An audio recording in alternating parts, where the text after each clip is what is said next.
Annyeonghaseyo mga tropa. Topic natin for today's video is grammar. Adjective, verb, plus nun desine. Ibig sabihin niyan in English is instead of. Sa Tagalog, kesa. Okay? Example. 어제 일하는 대신에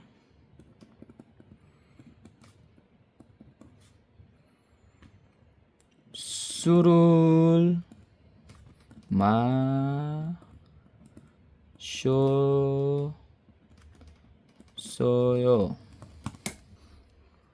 어제 일하는 대신에 술을 마셨어요.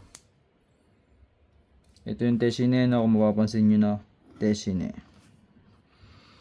Kesa magtrabaho kahapon, ako ay uminom ng alak.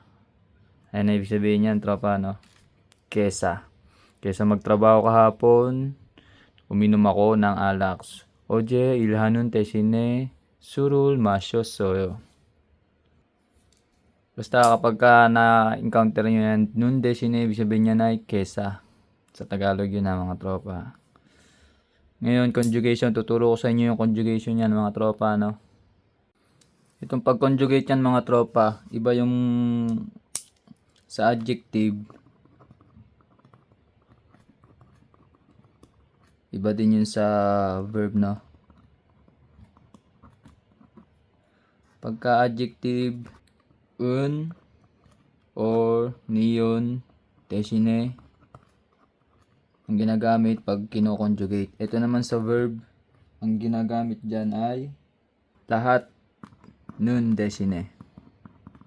Medyo nakakalito no mga tropa, no? Basta tandaan nyo lang, magkaiba yung sa adjective, magkaiba yung sa verb. Halimbawa, pag yung adjective nagtatapos sa vowel, ang ikakabit lang natin ay itong niyon desine. Ngayon kapag ka naman consonant, ang adjective nagtatapos sa consonant, niyon desine. Bigay tayo example, no? 친절하다. Adjective yan, tropa, no? Adjective yan mga tropa, no? Ibig sabihin yan, 친절하다. 친절하다 is mabait. Ngayon kapag kinonjugate natin siya ay magiging, dahil ang huli niya ay vowel, ay kakabit natin na itong niyon desine. 친절한 desine. Ganun mga tropa, no? Ito yun, no? Niyon desine. Basta vowel. Isa pang adjective na vowel yung ending. Bigyan ko pa kayo. 바쁘다. 바쁘다, ibig sabihin yan ay busy. Busy sa trabaho, ganun. Ngayon, pag kinonjugate nyo siya, ang huli niya ay vowel na mga tropa. Kaya siya ay magiging bapun niyon desine. Ngayon, kapag ka naman ang adjective ay nagtatapos sa consonant, ito na may kakabit natin, no? Un desine. Halimbawa, manta. Manta is marami.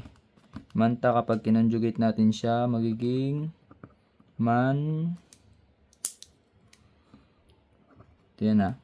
Un desine. Isa pa. Ito yung naging ano niya, no, mga tropa, kung napansin nyo. Hiyot. Siya ay consonant. Another example natin is jakta. Jakta is maliit. Kung i-conjugate natin siya, tropa, consonant yung huli niya, magiging natin pula. 작은 대신에 dito gago. 작은 대신에. Dako tayo dito sa verb mga tropa. Sa verb naman mga tropa, kahit yan ay consonant or vowel ang huli niya, lahat yan ay nun desine lang, ano. Halimbawa, utta. Utta is to cry. Ibig sabihin, umiyak. Utta, kung i-conjugate natin siya ay nun desine. Medyo madali kapag verb, no? Nun desine. Nun desine lang lahat yan mga tropa, no? Isa pa, ulda. Ulda is to cry. Ito, magkabaliktad siya, no? Ito is to laugh. Ulda is to cry. Nagkamali pala ako kanina nasabi dito kanina, no? Mga tropa. Itong utta is to laugh. To laugh yan. Ngayon, itong ulda is to cry. Itong ulda mga tropa, irregular verb nga pala to, no? Medyo mahirap i-conjugate to. Pero dahil naisulat ko na, conjugate natin. Yang ulda magiging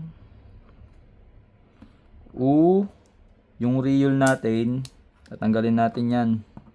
Hindi natin alam kung saan pupunta yan, basta tanggalin yan.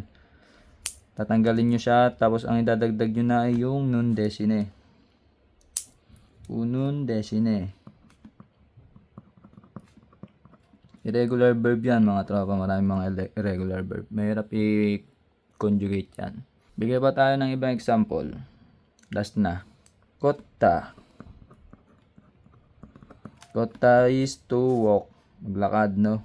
Kotta, kung i-conjugate natin siya, madali lang i-conjugate yung mga verb, mga tropa, no?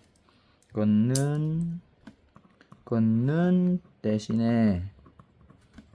Yung ganun lang ang conjugation mga tropa, basta kung verb, nun desine lang. Yan yung adjective, medyo nakakalito, no? Pero tandaan nyo lang.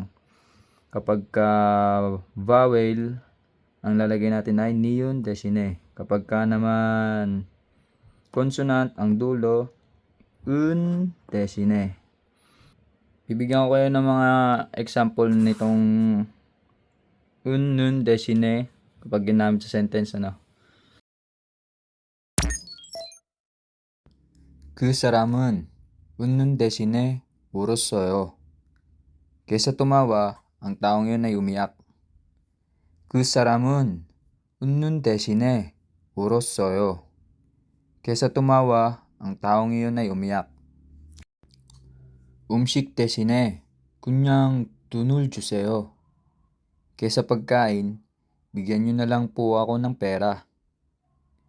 음식 대신에 그냥 돈을 주세요. Kaysa pagkain, bigyan nyo na lang po ako ng pera. 쌀을 사는 대신에 왜 술을 샀냐? Kaysa ibili ng bigas, bakit alak ang binili mo? 쌀을 사는 대신에 왜 술을 샀냐? Kaysa ibili mo ng bigas, bakit alak ang binili mo? Adjective naman tayo mga tropa. 이 사과는 비싼 대신에 싱싱해요. Kahit mahal ang mansanas na ito, sariwa naman ito. 이 사과는 비싼 대신에 싱싱해요. Kahit mahal ang mansanas na to, sariwa naman ito. Last na to mga tropa. Adjective pa rin to ha. 그 사람은 못생긴 대신에 착해요. Kahit pangit ang tao na iyon, mabuti naman siyang tao. 그 사람은 못생긴 대신에 착해요. Kahit pangit ang tao na iyon, mabuti naman siyang tao. Yun lang mga tropa, sana naintindihan niyang tesinin na yan ha. Pagka ako na lang uli,